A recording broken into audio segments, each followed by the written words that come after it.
What's up, bro? How's it going? What's up? What's up? What's up? I'm ready, bro. All right, bro. What do you got for me? Hit me with your best shot. All right, I got something in the e-commerce space. Super interesting, I find. I mean, we've all been there, right? You go shopping either online or in person, and it's always a hassle. I mean, I think this might be even more of a problem for some of the female listeners out there. You try something on and it just doesn't fit, or you order it online and it just doesn't fit the body or doesn't look as good as it should be. And especially if you do it online, right? So you go in an e-commerce store, you see it, oh, yeah, this looks good. How's it gonna look on me? You know, the wish effect. You see it in the ad, it looks fucking fantastic. You buy it, you get it, you're like, what the fuck is this shit? Those are the best images. Like, wish was a reality.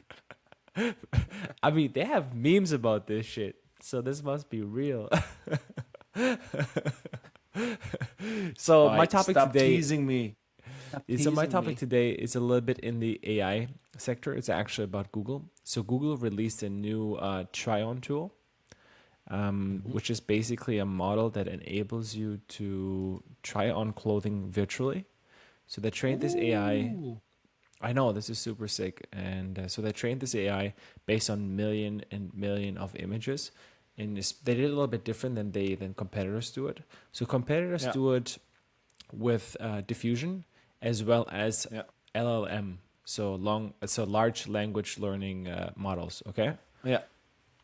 so how they do it is the other companies they diffusion. So diffusion is basically the process of gradually adding extra pixels or Yeah. noise to an image until it becomes unrecognizable.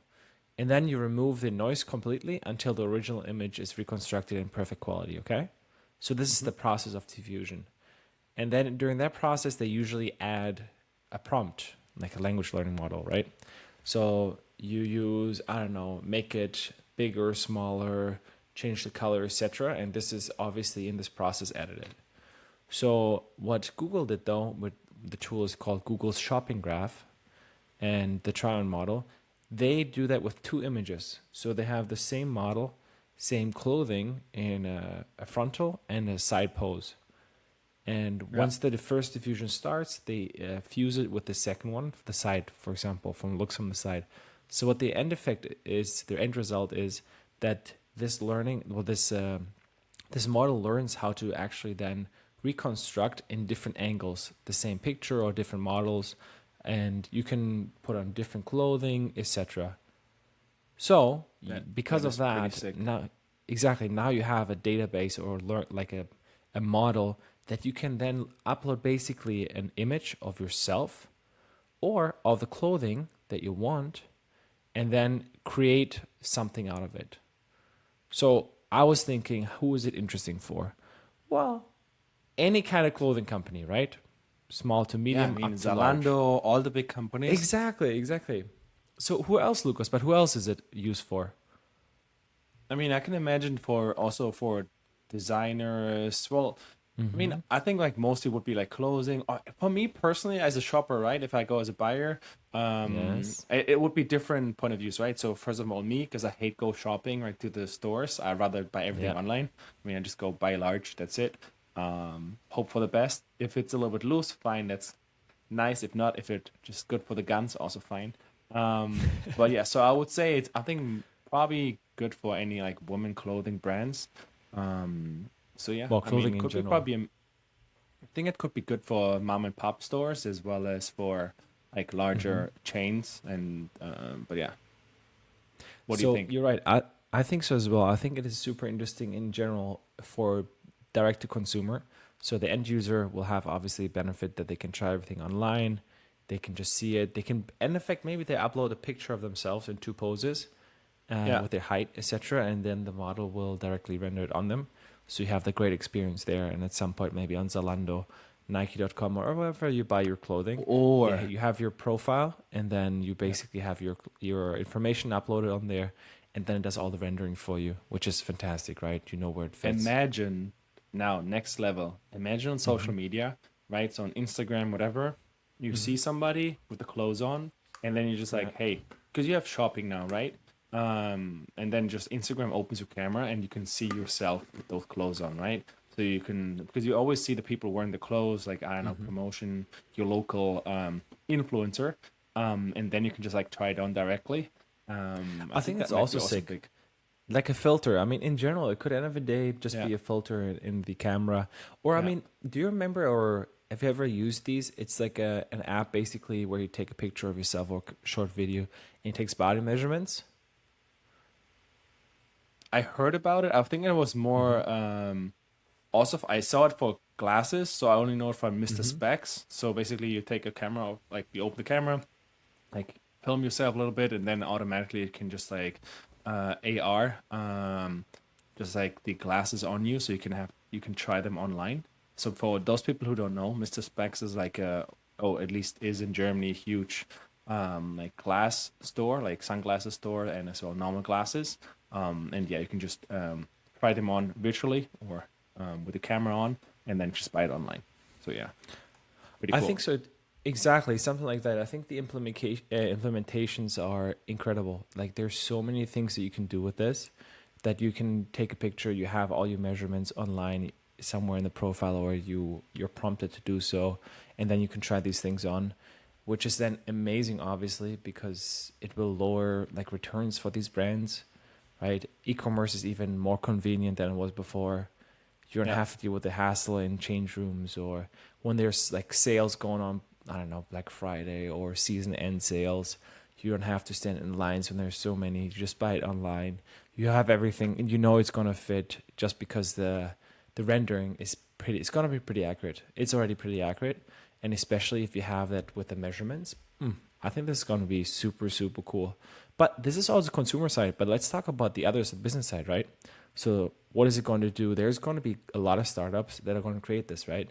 Either they're Yeah. going to create this lens, this kind of, hey, by the way, we're using the Google shopping graph data set and all the information and this AI to create another product, which they then can sell to Zalando and all of them, right? Which is This. or even the small. You said the mom and pop shops. You're like, hey Yeah. guys, I know you can't afford models, or I want to make sure that you lower what we already mentioned, the returns, etc. And they offer them like a subscription, like, hey guys, go with us. We offer you these features. It's a plug and play. Maybe you can even go as a Shopify, right? You can add this as a Shopify plugin. That'll be super sick, right? Hey, use this plugin now. You have this. If it's mobile optimized directly, it has access to your camera and makes sure that everything is correct. Because I mean, you remember, like Felix already said, that there's a lot of returns because there's some things that didn't turn out Yeah, like they don't wanted it to fit. be, or Yeah. etc. Exactly. I mean, So that's this is super, also super interesting. for the mom and pop stores, as we mentioned. Like, I think that's really, really cool because in the end, I mean, Google doesn't offer this right with models, but you can just do with different AI tools right now. You can just like Dream Booth as well as another tool. I forgot the name. And then you can Yeah. just like combine it and create like literally digital models. And then you can offer like a solution subscription for mom and pop stores. Be like, hey, you can upload, I don't know, 10 clothes each month, something like this. And we directly send you high quality images. And we offer the service so that people who shop online directly can try on your clothes. So it's like directly you have on the website high quality images, which are rendered like with models, etc. So they look really, really nice. Because like we did some research on it, and it's like quite expensive. Like imagine it costs you roughly $1,000 per hour to literally have like a photo shooting. So like you're paying like a It's minimum crazy. 200, Or you have a 250 friend euros per that is a model. model or something. Oh yeah, Yeah. but still you need to. I mean, the biggest part is not the model; it's actually the way you take the pictures. So Yeah. the studio is super expensive, like 750 roughly per hour. Damn. And yeah, that adds up. And if you can do it all online, hey, that's fucking awesome. You can save a lot of money. So I agree. I think that's really, really cool. All right. So what are A the lot of future potential. predictions then? I think so Okay, too. for So I want to end this with future predictions. What is your take on this, Lucas? my future prediction is they're gonna be a company who offers a one-stop solution for mom and pop stores because I think the bigger ones will build it themselves, but there are so many, especially if you go here in Barcelona, around there, like so many smaller stores which have like cool clothes, but they don't have the capacities or they don't want to spend the money for models like Yep. to get great pictures. So it's much better to literally just like get it with AI and like basically put the clothes on the AI person also with AI. So they're cool Mm-hmm. tools for that one.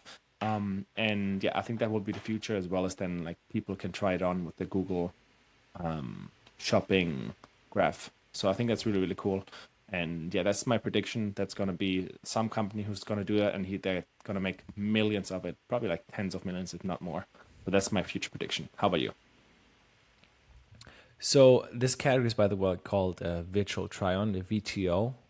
So I think Yeah. there's going to be a lot of VTO companies. I think there Hmm. is going to be one that is will be focusing on the small stores.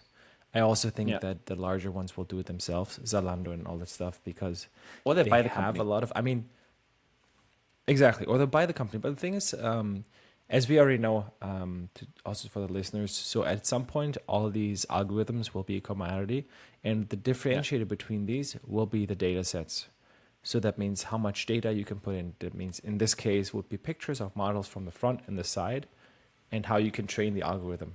So it's the way you teach them. It makes much of a difference than the actual algorithm itself.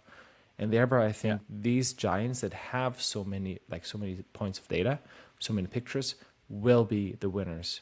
For example, Google already has, because they have this model, a great advantage.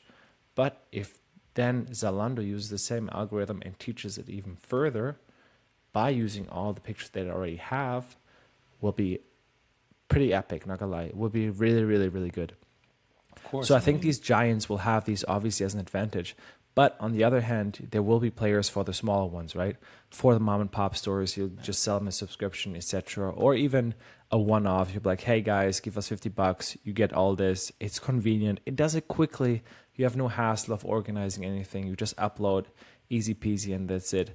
And this is just on the business side. And then obviously on the consumer side, I think like we discussed this already, will make it a lot of easier, more efficient, and but just a greater experience, I think.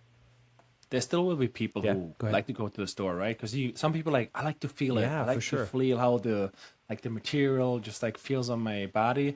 But in general, I believe that it will level the playing field. Because right now, if you go like big companies, they have like always supermodels, whatever images, stuff like this, whereas the smaller one don't. And now they with AI, they will be able to do so. I mean, of course, the models aren't perfect, so you can still see that some models, like AI generated, like they have, I don't know, 12 fingers or It's changing. Come on, it's changing. It's improving much better now. It's yeah, much it's better. it's improving, but of course it's not perfect yet, but we're getting there. It's getting more and more But I in think the right I direction. think that's a cool part about it, though.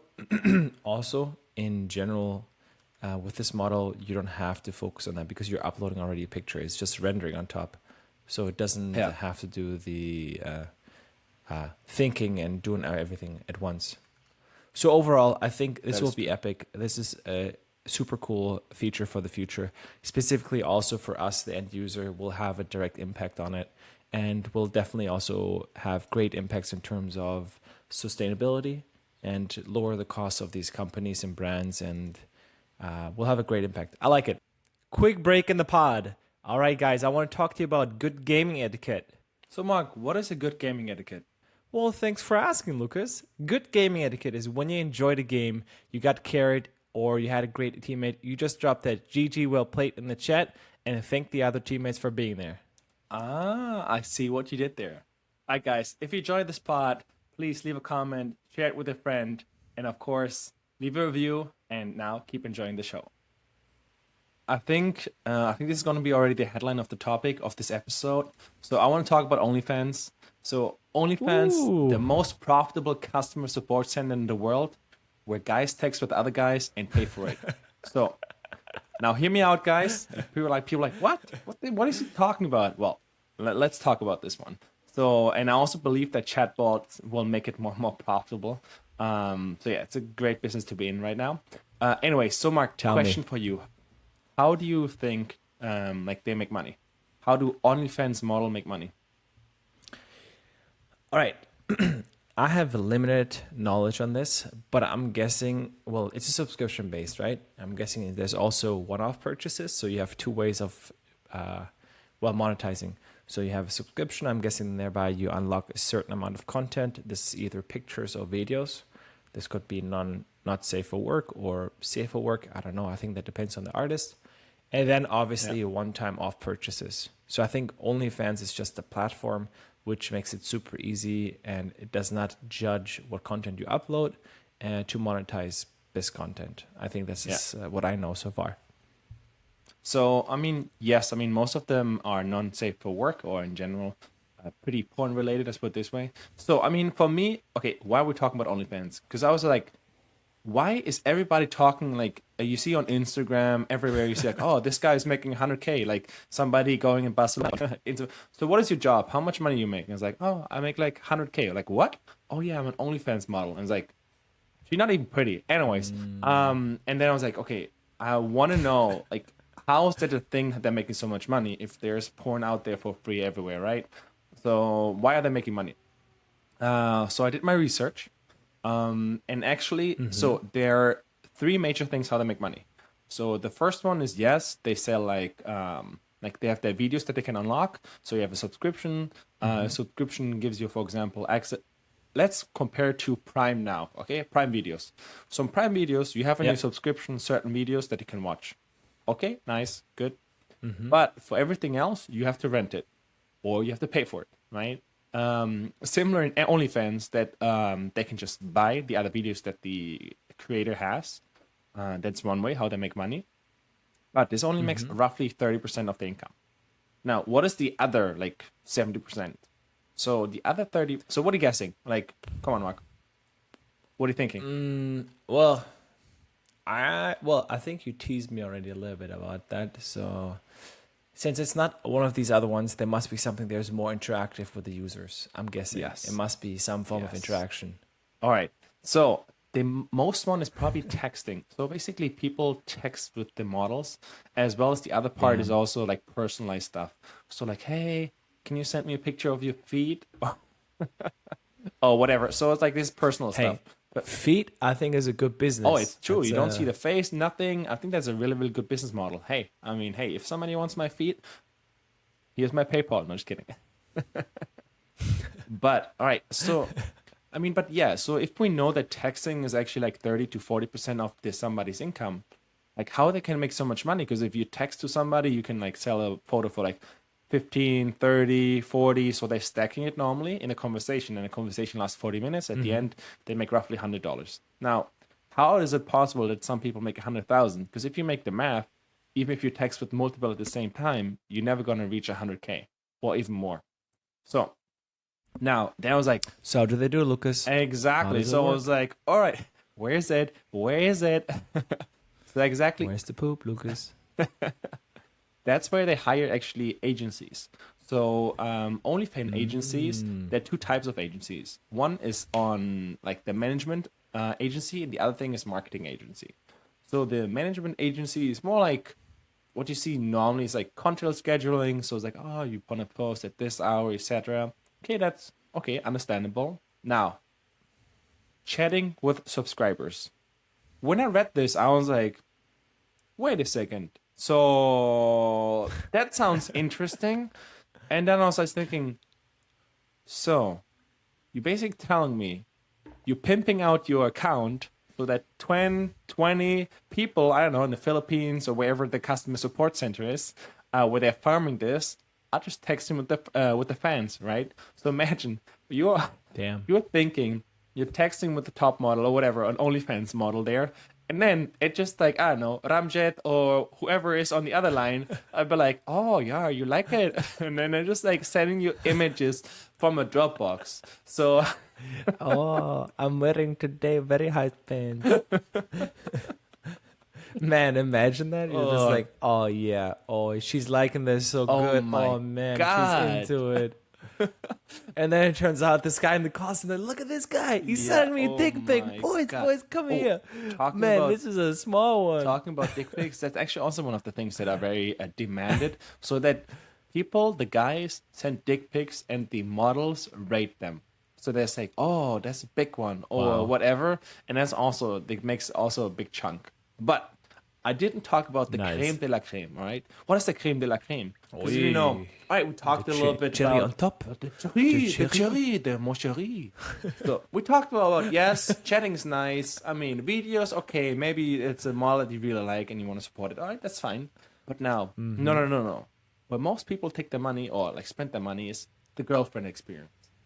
So you're asking, what is the girlfriend experience? Tell me, Lucas. What is the girlfriend experience? Exactly. Let me ask. All right. I got you. All right. So basically, they text you in the morning, hey, babe, or whatever. And like, basically imagine a long distance relationship when you're never going to meet that person. So, and you only have the ups, right? So you only have the, oh yeah, she's sending me sexy pictures, etc., etc. So that's like the girlfriend experience. And it's super expensive. And like, again, I mean, I think it is something positive. Because in the end, it's like, okay, like this guy is always like, basically feels like his girlfriend, feels good, more like mentally. I think it's like this in the way goes again to like the AI, like girlfriend, right? So that's why I'm saying like, okay, this is still like a real person, but in the future, this will probably all be AI. Like right now, it's just like, So you go ahead. no, so you're telling me this is a victimless crime end of the day. If Ranjit is talking to, I don't know. I don't think to it's a Lucas in victimless Barcelona, crime. haven't you? I mean, at the end, I'm like, I just want to point out here that it's also a question for the audience. Isn't it better than just directly text with an AI bot? Because in the end, like, if you talk with somebody, at least you know Wait, it's what an is AI. better, the AI or Ranjit is better? Who's better? I think AI might be better because then you directly know. So I think for me personally, I think that's the better choice. That's also what I think. That brings me also to future prediction. So Mark, my future prediction, I want to hear is your first, and then I'm going to tell you mine. Well, honestly, I want to give you some. I have opinions on this topic, Lucas. Give me all Let your me give me opinions. some of. I want to give you some of my opinions on this. All right. So first of all, I think this is super fucking fascinating, cool, good on these models that they use in this service. Fucking epic. I mean, why not outsource what you can outsource? Yeah. You can make tons of money. I also think this is an partially underserved market. So, I mean, it's getting bigger and bigger. Obviously, that's why there are these agencies, which I find super cool, super interesting. Why am I not doing this? Just wondering. But hey, no, jokes aside. But I think in general, it is super crazy. And I think that AI will make a difference. The question is for me, this is also for the future predictions, then you can answer that. Will AI have to let you know that it is an AI? Or is it just making the customer service even more personal? Second of all, I think the girlfriend experience is interesting. I think it can have positive effects on this person because it gives the person confidence or whatever. Also, I think it might be tricky on a mental state in terms of, does it create complications that that this person cannot have anything in their real life as well? So I think it can be positive, but obviously has also some of the downsides. Yeah. I think this is one of a dangerous one, and I think that a lot of people otherwise might spend a shit ton of their hard-earned money on this experience because they're like, hey, this is giving me the confidence, this is what I need, etc. And I think that if you go full AI and not specifically for a model that is using AI, could have benefits because then it could be truly personalized to you and it is 24/7 accessible to you. But then again, what are the effects on your real world and interactions with real people? Yeah. But I think this will be something that in the future we'll have to deal with anyways. But I want to hear your predictions, Lucas. Actually, before we talk about my future prediction, I forgot to talk about it in general, like how also the accounts grow, right? Because I did like a lot of investigation on OnlyFans. Just a friend told me. No, just kidding. Oh, All right. a friend told you. So basically, also what's super interesting is how these OnlyFans models like grow, right? So how do these accounts grow? Because you're like, okay, they can't run ads, so how are they gonna do it? So So how do they grow, Lucas? exactly. So what they actually do, so if you haven't realized on Instagram, like especially in the evening, like you go on your good old meme accounts, and then all of a sudden you see like, why are they promoting like girls? Like what the hell is going on here? I never follow these girls. What's happening here? So what's actually happening, they have deals with like those meme accounts that they just post at night when people tend to be more horny.